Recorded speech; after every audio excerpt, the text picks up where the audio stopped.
So Cardi fans been starving, but Uzi fans been eating. This man just dropped off his third album of the year.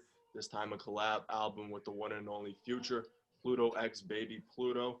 Just came out last Friday, 16 tracks. Just dropped the deluxe, another 5 tracks. What were your guys' initial thoughts on the album? There's been a lot of hot takes. Most people saying it's kind of mid, but some people really fuck with it. Some people think it's trash.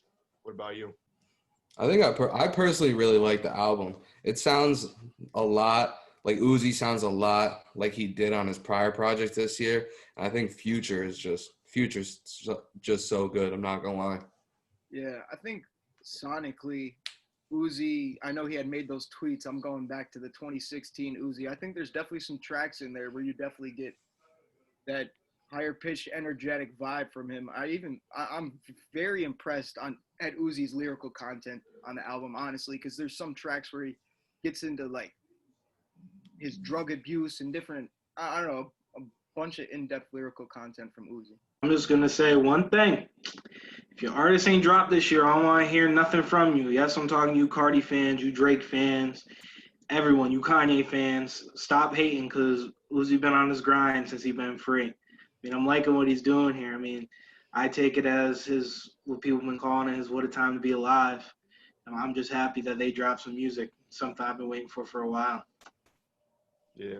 I mean, personally, I'm happy that he's dropping more. We just got more music to listen to, but I definitely am not calling this his What a Time to Be Alive. Personally, I think this album is mid, and I mean that in the strict sense of the word. It is middle of the road. I think now the trend is when an album is just straight ass, people say, "Oh, that's mid."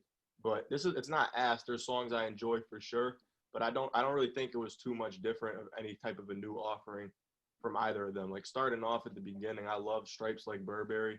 I thought Uzi carried a great melody on that. I thought Future's voice, the way when he came in, just sounded beautiful. And there's a couple in the beginning, especially like Marnie on Me, Sleeping on the Floor is pretty good too. And then Real Baby Pluto is my favorite song on the album that I really enjoyed.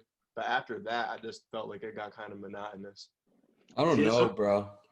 I kind of agree with Tyson. I think this is like a What a Time to Be Alive kind of caliber album. I think it's going to grow really well. I think Future sounds amazing on these beats. Like I really, really enjoyed Future's performance. And I think Uzi lyrically did sound very good. But it's like, I don't know. This album is kind of just like, I feel like Future's kind of just like the big bro. And he brought like his little brother to the party. Like Uzi's kind of like happy to be there in a sense. And I think Future was just bodying it. I think Uzi did his thing though. I say it's what a time to be alive because I didn't have like high expectations, some crazy expectations. I wasn't thinking this was going to be some crazy ass thought out freaking album. I just assumed that they went to the studio and they was just chilling. I mean, this is what I mean right here. Cardi fans mad calling it bid now because they can't get no Cardi music. But I mean, the one thing I will say about the first track, Stripes Like Burberry, we got to retire them Steph Curry bars. I'm sick of hearing that shit. I don't care who says it. I'll give them a pass because they Uzi in Future, but like we gotta find a different ball player to rap about or something. Please, Yeah. I'm begging. I don't know. I'll give him a pass on that one personally, just because he carried that melody so clean, but it definitely is repetitive. I don't know. I agree with Joey about how Uzi really was coming pretty lyrical on a lot of this. Like that's probably why Real Baby Pluto is my favorite track on the album because he was just really, really rapping. Like he had something to prove. Like Miles said, it was kind of a big bro, little bro thing, and I think he was really trying to prove that he could rap at or above, in that case, the level of a Future on the track. I definitely agree with you. And that's why I kind of like the solo track. I don't mean to jump ahead. The solo track and Lullaby is because he's literally talking about real life situations of violence he's witnessed at such a young age. He talks about his drug abuse at 16, like wasting all his money to cop Xanax. Like there's some real shit where he kind of lets his fans in onto like the mental life of Lil Uzi Vert.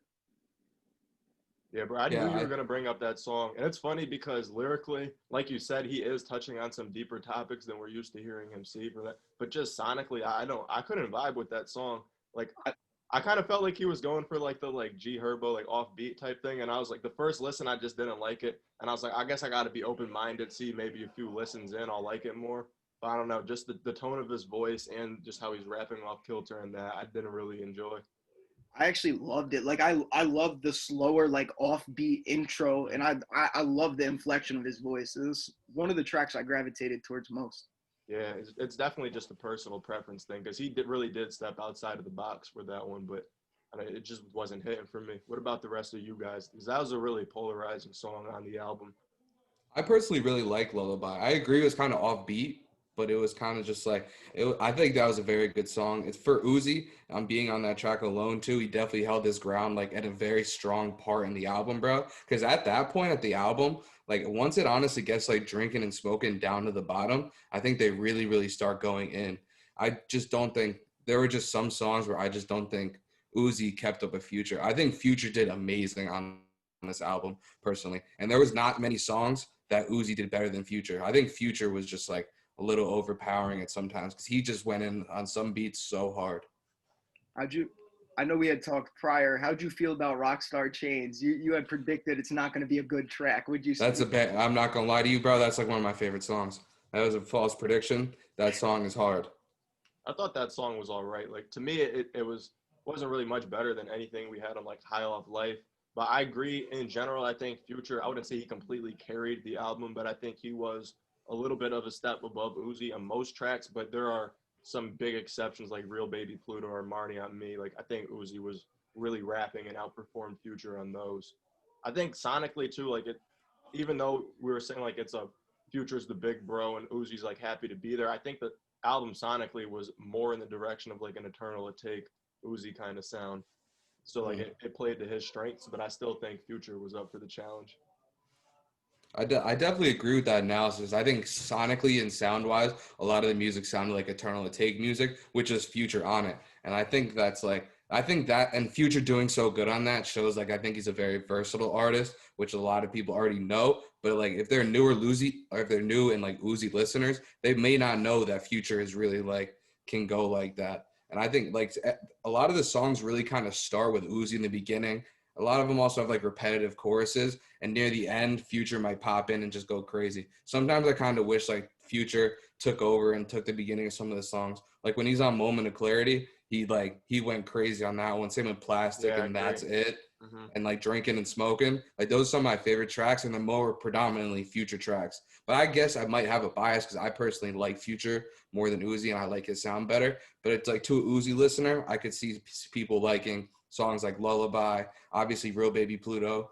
It's like it's just really what your type of music taste like goes to. Yeah. I mean, like That's It. I thought was one of the best tracks in the album, Same. and Future almost went in so much I forgot Uzi was on that track. But I don't know. For me, I see this album like I feel like if they condensed it a little bit more, then we could have been talking about if it's like what a time to be alive. But to me, just with the length of it and some songs being more hit or miss, I see it more in the lane of like his collab with Juice World. But I would put it a little bit above that one. Yeah, that's honestly the comparison I was gonna draw. Like I was gonna compare Future's performance on that album more than his performance on What a Time. That's honestly like Myles was saying though. I felt like this was an album to set up like Uzi's modern trap sound though, because he's so influenced by Future. Yeah, I think that's definitely what they were like looking towards too.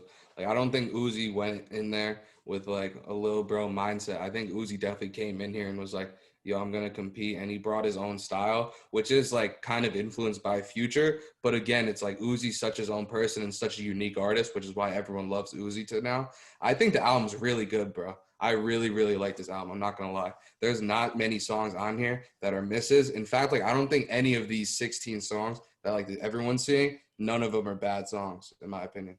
I don't know. I like it, but it's always the question now that we've gotten 3 Uzi albums in 1 year. It's like, where does he go next from here? That's like the biggest complaint. It's just he hasn't really changed since 2016. It was cool then. It's cool now. And maybe if you're a fan, like you like it, but like what's next sonically for like him? Like that's probably the biggest takeaway from this, or just the past year of his music. I think that's a good question, though.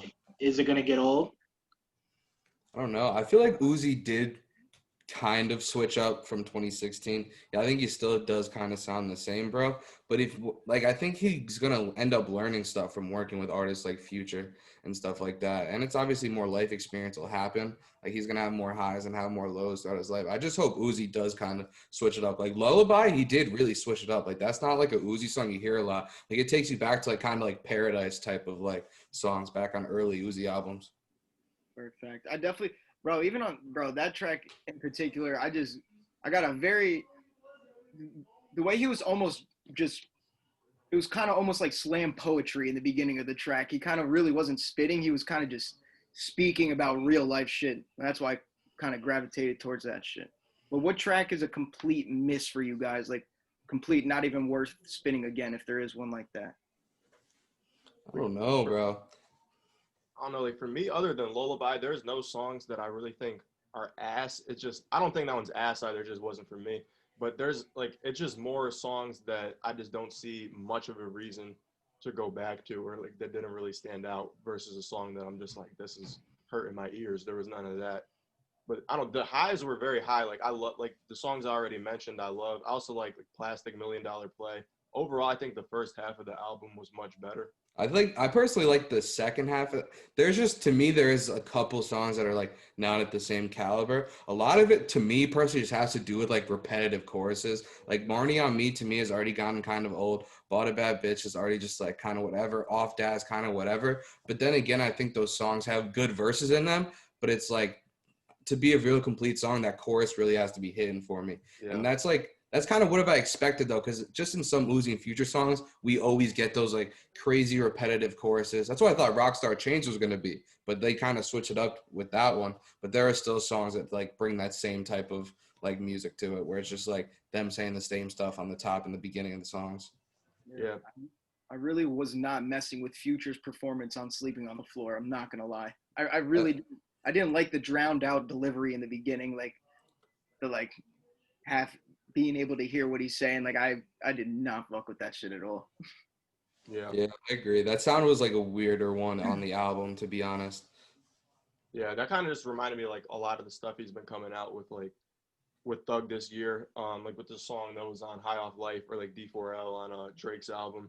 Like it was hype, but I don't know. I thought that song was all right.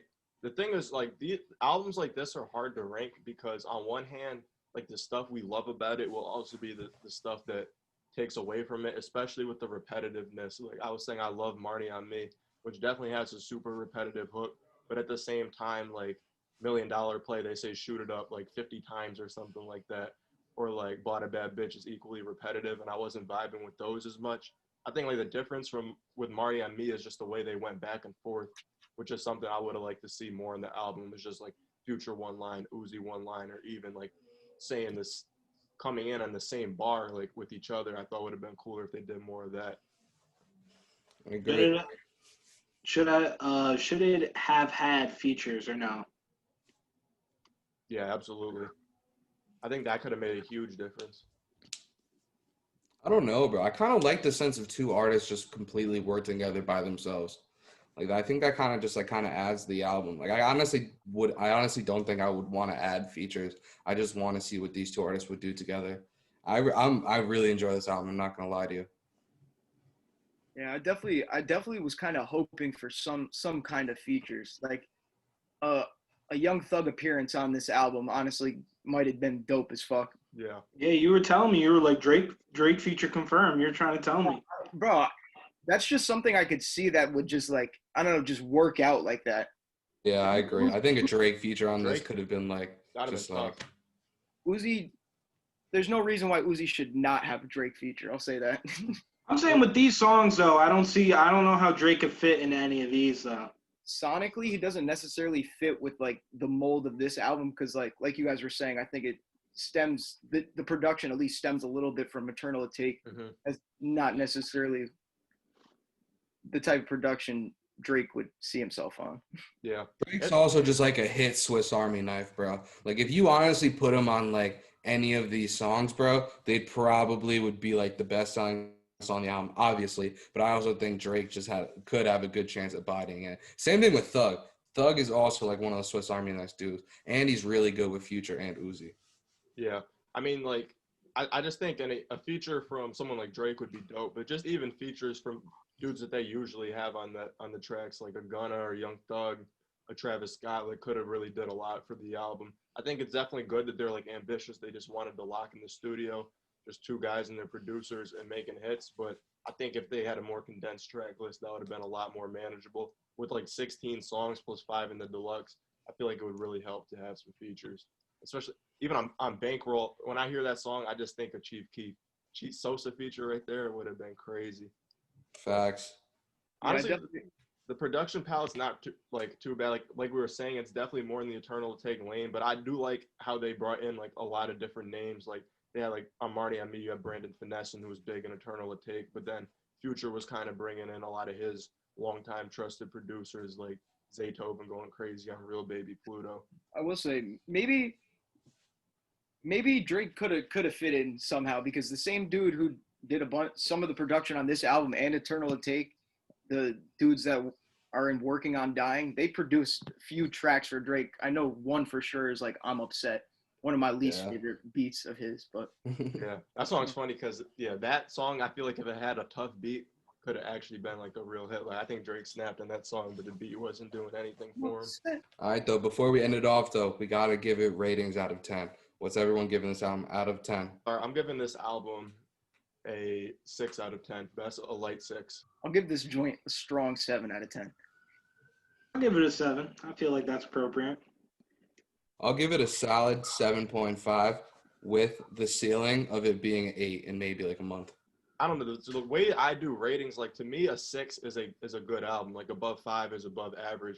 I see an 8 as like something that's like a great album. Like 9 is damn near perfect, and then 10 is perfect. I really like this album. I'm not like I actually really fuck with it.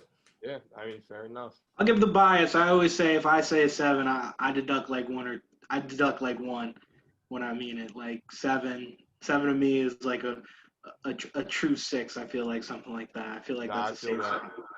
I feel you on that one. It's really going to come down to how it ages over time. My prediction is that it's just going to be a few songs and that everyone puts on their playlist, or maybe it would be like the type of thing where everyone has different favorite songs, which would honestly help it age better if that's the case. I think it's going to grow nicely. I'm not going to lie to you. There's a couple songs on here that really have like a good shot at lasting a long time in both of their discographies that are already very strong.